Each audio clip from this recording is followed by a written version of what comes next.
मैं हूं विवेक और ये है बाकी डीयू ग्रैंड सुमो आर्क का एपिसोड नंबर 6। प्ले लिस्ट बन चुका है, जाकर देख लो अगर पहले वाले एपिसोड्स नहीं देखे हैं तो, और वीडियो को लाइक और चैनल को सब्सक्राइब भी कर देना। फिलहाल लेट्स रोल द इंट्रो।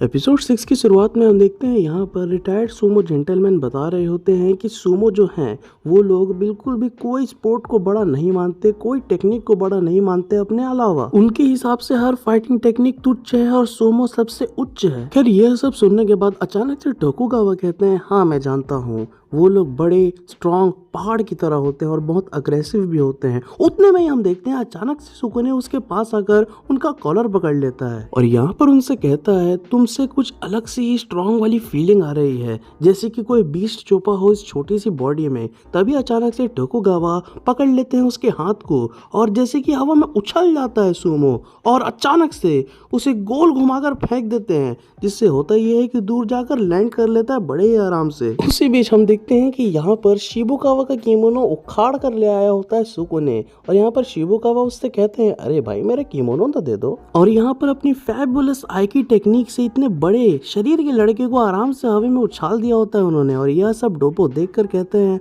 हमारी टीम सच में लाजवाब होने वाली है। इसके बाद सीन होता है चेंज और हम देखते हैं डोपो, टोकुगावा और कात्सुमी को, और उनके सामने एक हाथ रखा होता है एकदम सेफली। अब मैं जानता हूँ ये हाथ किसका है आपको मालूम है, लेकिन नहीं मालूम ऐसा प्रिटेंड कर लो, देखने में मजा आएगा, सच में बता रहा हूँ। खैर इसके बाद कात्सुमी इस हाथ को देखने के बाद कहता है, अरे यार मतलब मैं समझा नहीं, आप लोग कहना क्या चाहते हैं इस चीज को दिखाकर मुझे।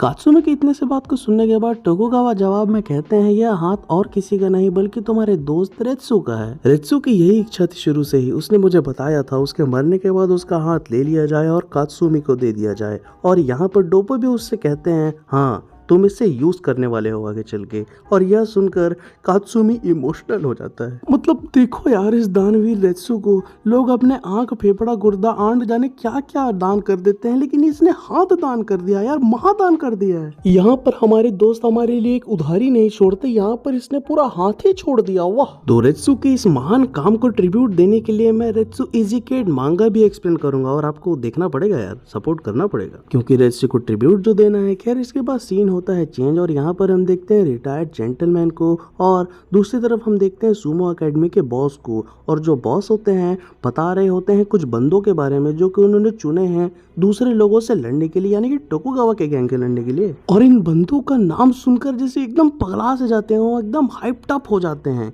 यही वो बंदा है जिसने ऐसा बोल बोल के ये मैच करवाई है, रॉ वर्सेस स्मैकडाउन वाला खेल कर दिया है। खैर अगली सीन में हम देखते हैं यहाँ पर बाकी को जो कि मस्त शाइकी की प्रैक्टिस कर रहा होता है, सूमो की बेसिक टेक्निक्स को अभी भी सीख रहा होता है। मतलब इसको कुछ काम नहीं है क्या यार, खाली दिन भर ट्रेनिंग यार, कोजुआ के साथ मोमोज खाने जाना चाहिए, इसलिए तो अली जूनियर ले गया उसे। खैर अब दिन बीतता है और हम देखते हैं दूसरे दिन यहाँ पर टोक्यो अंडरग्राउंड अरीना में सूमोस आ गए होते हैं। यहाँ पर उसकी मिट्टी वो लोग चेक कर रहे होते हैं जिसमें दांत, नाखून और न जाने क्या क्या भरा होता है। और उसी बीच वहाँ पर एक बंदा आ जाता है, बंदा नहीं यार फाइटर, और ये जो है यूएफसी के फाइटर होते हैं। वो कहते हैं, बहुत गजब की लाइनअप है टोकुगावा सर आपकी। दरअसल यहाँ पर मेन खेल यह है कि इन चुनिंदा सूमोस की वर्दीनेस को टेस्ट करने के लिए यहाँ पर टोकुगावा ने एक छोटा सा मैच रखा होता है, हर सूमो के लिए एक यूएफसी फाइटर। इसका मतलब सीधा सीधा यूएफसी वर्सेस सूमो मान लो। फिर इसके बाद से उनके बीच से एक बंदा बाहर निकल कर आता है और कहता है, ओ पाजी मैंने लड़ने तो पहले। और यहाँ पर उन दोनों का लाइनअप हो जाता है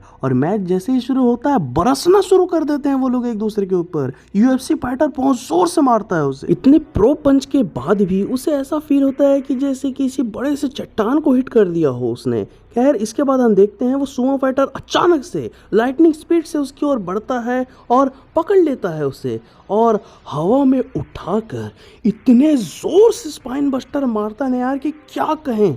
लिटरली स्पाइन बस्टर खाते ही उसका मुंह धंस जाता है जमीन में और वो हार जाता है। अब जोगेंद्र की जीत के बाद राजेश की बारी आती है, वो सबसे छोटा सूमो होता है उनमें से और यहाँ पर एक प्रो यूएफसी फाइटर उससे लड़ने आया होता है।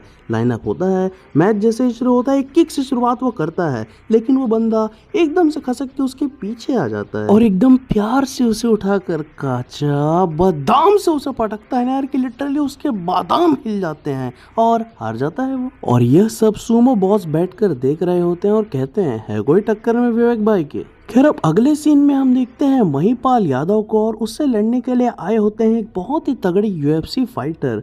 महिपाल यादव जो है यार सबसे लंबे हैं यहाँ पर पूरे सूमो की कैटेगरी में। महिपाल यादव उससे बोलते हैं बोल पापड़ पापड़ ले जा। और यार यहाँ पर लिटरली 1 हिट में हराया होता है उस यूएफसी फाइटर को इन्होंने। खैर इसके बाद अगली लाइनअप में हम देखते हैं एक बंदे को जो कि बड़ा अजीब सा लग रहा होता है, नशेड़ी गंजड़ी टाइप का, और इसका लाइनअप होता है दादा तेजपाल के साथ। अब क्योंकि दादा तेजपाल की सभी सूमोस में से उम्र ज्यादा है, एक्सपीरियंस भी ज्यादा है, तो उस चक्कर में एकदम से वो उनका पैर पड़ने के लिए चला जाता है और उसके पैर को पकड़ लेता है। लेकिन यहाँ पर दादा का पैर जैसे कि सच में अंगद का पैर हो जाता है उसके लिए, वो हिला नहीं पाता उसको। और यहाँ पर दादा तेजपाल आराम से उसे उठाते हैं, उसके हाथ को पकड़ते हैं और चट से इस तरीके से मोड़ते हैं कि लिटरली 7 साल के लिए बंदा खत्म। मतलब क्या तोड़ा है यार, क्या मरोड़ा है, देख रहे हो। अगले लाइनअप में हम देखते हैं गट्टू गोचीकर को जो कि एक बहुत ही तगड़े यूएफसी फाइटर से लड़ते हैं। यहाँ पर वो एकदम से खुद को लॉन्च कर देते हैं मैच शुरू होते ही और फटाफट फटाफट फटाफट कई सारे एकदम हाथे हाथ मार देते हैं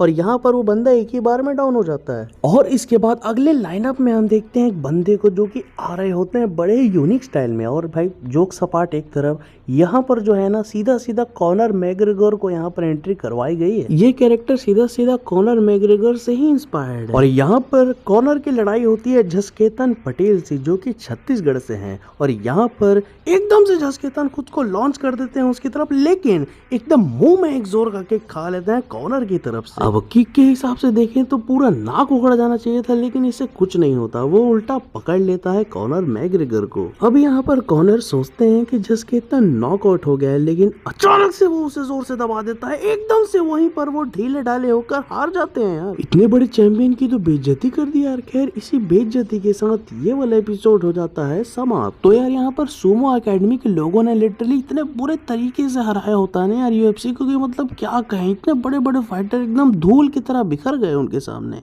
खैर आगे का एपिसोड अगर देखना है जो कि मेन टूर्नामेंट अभी बाकी है, तो वीडियो को लाइक और चैनल को सब्सक्राइब तो करना पड़ेगा ना यार, तो कर लो। आज के लिए बस इतना ही। Love you all, I am out.